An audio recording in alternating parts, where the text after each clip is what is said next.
ओम नमो भगवते वासुदेवाय नमः। मेरे यूट्यूब चैनल किशोरी रमण आस्था में आप सभी का बहुत बहुत स्वागत है। तो आज पौष पुत्रदा एकादशी है। जो माताएं बहनें व्रत रही हैं वह इस कथा को अवश्य सुनिए, और जो नहीं भी रही हैं अगर वह भी ये कथा सुनती हैं तो उनको भी पुण्य फलों की प्राप्ति अवश्य होगी। पौष पुत्रदा एकादशी का व्रत रहने से संतान की रक्षा होती है, और जिनके पुत्र नहीं होते उनको पुत्र की प्राप्ति भी होती है। तो आइए शुरू करते हैं पौष पुत्रदा एकादशी व्रत की कथा। धर्मराज युधिष्ठिर कहने लगे कि हे भगवान, आपने पौष कृष्ण एकादशी अर्थात सफला एकादशी का महात्म्य बताकर बड़ी कृपा की। अब आप कृपा करके मुझे पौष माह के शुक्ल पक्ष की एकादशी के विषय में भी अवश्य बताइए। इस एकादशी का नाम क्या है तथा इसके व्रत के क्या विधान हैं, इसकी विधि क्या है, इसका व्रत करने से किस फल की प्राप्ति होती है, और उसमें कौन से देवता का पूजन किया जाता है। कृपया यह सब विधि विधान पूर्वक मुझे बताइए। भगवान श्री कृष्ण बोले, पौष माह के शुक्ल पक्ष में आने वाली इस एकादशी को पौष पुत्रदा एकादशी कहा जाता है।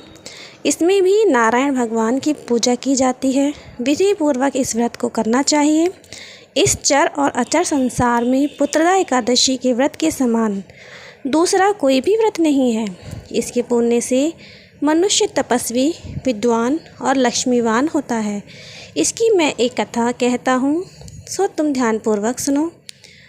भद्रावती नामक नगरी में सुकेतु नाम का एक राजा राज्य करता था। उसके कोई पुत्र नहीं था।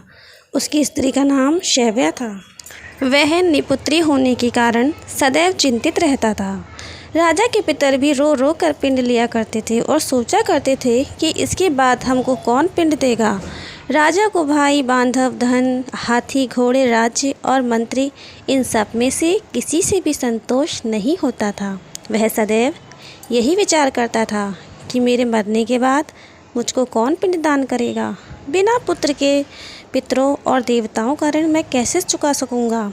जिस घर में पुत्र ना हो उस घर में सदैव अंधेरा ही रहता है। इसलिए पुत्र उत्पत्ति के लिए प्रयत्न करना चाहिए। जिस मनुष्य ने पुत्र का मुख देखा है वह धन्य है। उसको इस लोक में यश और परलोक में शांति मिलती है, अर्थात उनके दोनों लोक सुधर जाते हैं। पूर्व जन्म के कर्म से ही इस जन्म में पुत्र, धन आदि प्राप्त होते हैं। राजा इसी प्रकार रात दिन चिंता में लगा रहता था। एक समय तो राजा ने अपने शरीर को त्याग देने का निश्चय किया, परंतु आत्मघात को महान पाप समझकर उसने ऐसा नहीं किया। एक दिन राजा ऐसा ही विचार करता हुआ अपने घोड़े पर चढ़कर वन को चल दिया तथा पक्षियों और वृक्षों को देखने लगा। उसने देखा कि वन में मृग, व्याघ्र, सूअर, सिंह, बंदर, सर्प आदि सब भ्रमण कर रहे थे। हाथी अपने बच्चों और हथनियों के बीच घूम रहा था। इस वन में कहीं तो गीदड़ अपने कर्कश स्वर में बोल रहे हैं, कहीं उल्लू ध्वनि कर रहे हैं। वन के दृश्यों को देखकर राजा सोच विचार में लग गया। इसी प्रकार आधा दिन बीत गया। वह सोचने लगा कि मैंने कई यज्ञ किए, ब्राह्मणों को स्वादिष्ट भोजन से तृप्त किया, फिर भी मुझको दुख प्राप्त हुआ क्यों। राजा प्यास के मारे अत्यंत दुखी हो गया और पानी की तलाश में इधर उधर फिरने लगा। थोड़ी दूरी पर राजा ने एक सरोवर देखा। उस सरोवर में कमल खिले हुए थे तथा सारस, हंस, मगरमच्छ आदि विहार कर रहे थे। उस सरोवर के चारों तरफ मुनियों के आश्रम बने हुए थे। उसी समय राजा के दाहिने अंग फड़कने लगे। राजा शुभ शकुन समझकर घोड़े से उतरकर मुनियों को दंडवत प्रणाम करके बैठ गया। राजा को देखकर मुनियों ने कहा, हे राजन, हम तुमसे अत्यंत प्रसन्न हैं। तुम्हारी क्या इच्छा है सो कहो।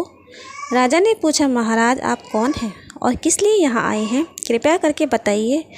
मुनि कहने लगे, हे राजन, आज संतान देने वाली पुत्रदा एकादशी है। हम लोग विश्वदेव हैं और इस सरोवर में स्नान करने के लिए आए हैं। यह सुनकर राजा कहने लगा कि महाराज, मेरे भी कोई संतान नहीं है। यदि आप मुझे प्रसन्न हैं तो एक पुत्र का वरदान दीजिए। मुनि बोले, हे राजन, आज पुत्रदा एकादशी है, आप अवश्य ही इसका व्रत करें। भगवान की कृपा से आपकी अवश्य ही आपके घर में पुत्र होगा। मुनि के वचनों को सुनकर राजा ने उसी दिन एकादशी का व्रत किया और द्वादशी को उसका पारण किया। इसके पश्चात मुनियों को प्रणाम करके महल में वापस आ गया। कुछ समय बीतने के बाद रानी ने गर्भ धारण किया और 9 महीने के पश्चात उनके एक पुत्र हुआ। वह राजकुमार अत्यंत शूरवीर, यशस्वी और प्रजापालक हुआ।